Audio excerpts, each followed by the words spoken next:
Now we're going to do Part B inspection. On the Part B, we start with the mirror mounts.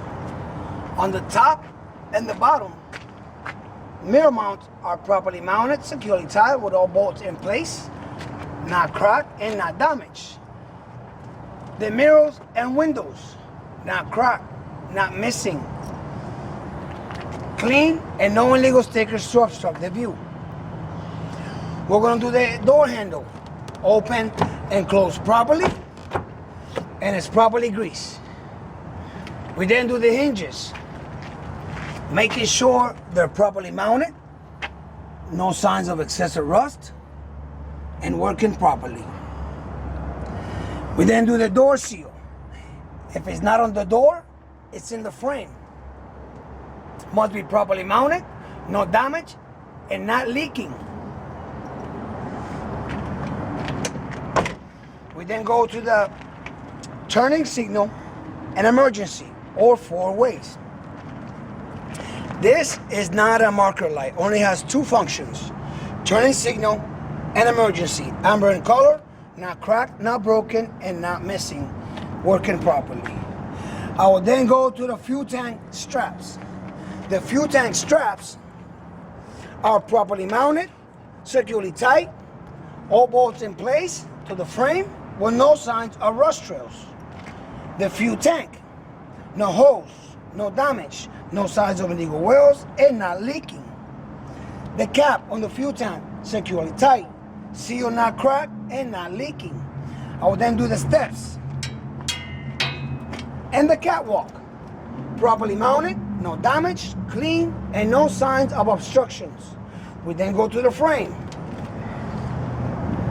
The frames with both crossbars, both of them in the front and both of them in the back.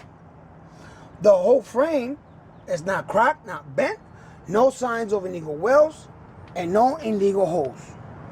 We'll then do the dry shaft with the U joints in the front and in the back. The U joint should be properly mounted, securely tight, no signs of excessive wear, properly greased.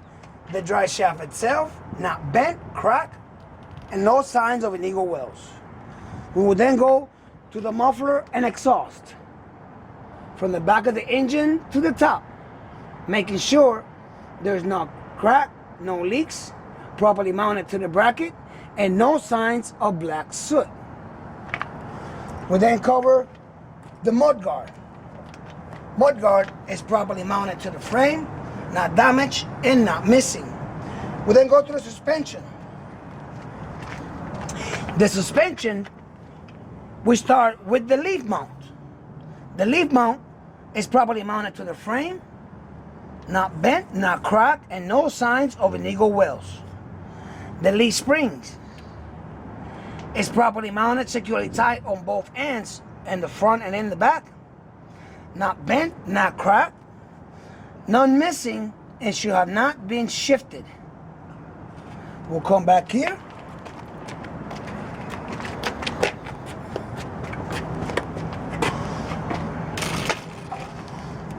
And we will get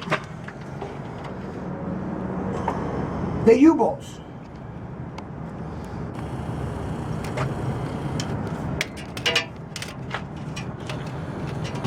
The U-bolt with the nut on the bottom securely tight, not bent, not cracked, no signs of illegal wells, and they're properly mounted. The shock absorber with the mount on the top and the bottom securely tight, not cracked, and the shock absorber bottle not leaking. In this particular vehicle, we have an airbag, properly mounted to the top, to the frame, on the bottom to the leaf springs. No missing nuts, no excessive rust. The airbag itself not cracked, not frayed, and not leaking. Since we're back here, we will get the mud flap. The mud flap is properly mounted to the frame. Red and white DOT stickers, not peeled, not missing. All bolts securely tight, not missing. The mud flap itself, not ripped, not torn, and not missing. There must be a big clearance between the mud flap and the landing gear. We then have the tail light.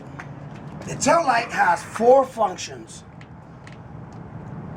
tail, turn, brake, and emergency. Red in color, not cracked, not broken, not missing, working properly.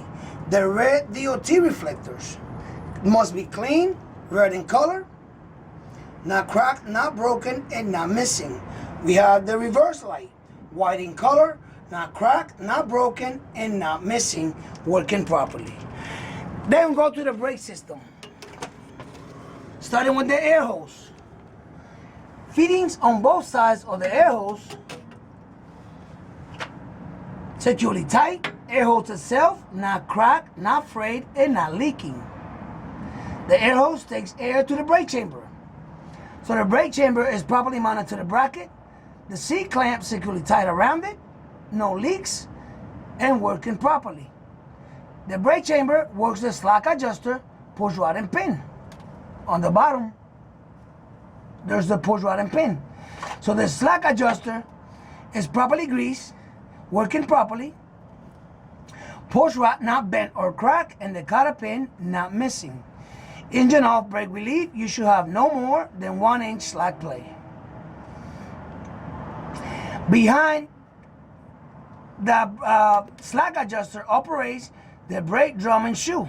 Every time you talk about the slack adjuster, it doesn't matter where it is, you gotta say engine off, brake relief, no more than 1-inch slack play. The slack adjuster operates the brake drum and shoe. So we come over here.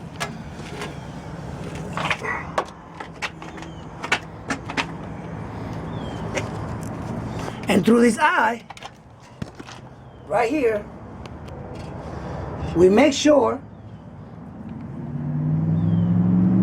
that there's no excessive wear on the brake shoe, no debris between the drum and the shoe, there's no oil leak indicating the inner axle seal is leaking, and the drum has no heat cracks and no excessive rust. We then have the tires.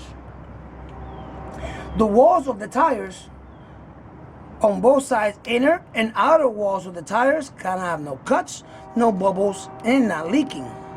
In between the tire, the seam should be clean, free of debris, and no obstructions. The thread of the tire must be same size tire, no less than 2/32 threaded, and it can be recapped. They must be worn evenly. We then have the rim. The rim, on both rims, both edge cannot be bent, not cracked. No signs of illegal wells, no excessive rust. The lug nuts. The lug nuts must be securely tight with no rust trails, and none are missing. The axle seal. All bolts securely tight, no signs of rust trails, not missing, and the axle seal is not leaking. The valve stems. Both valve stems on both tires cannot be bent, not cracked, not leaking. It should always have a cap on, and with the tire gauge, you make sure it's properly inflated to the factory spec. That was part B of the inspection.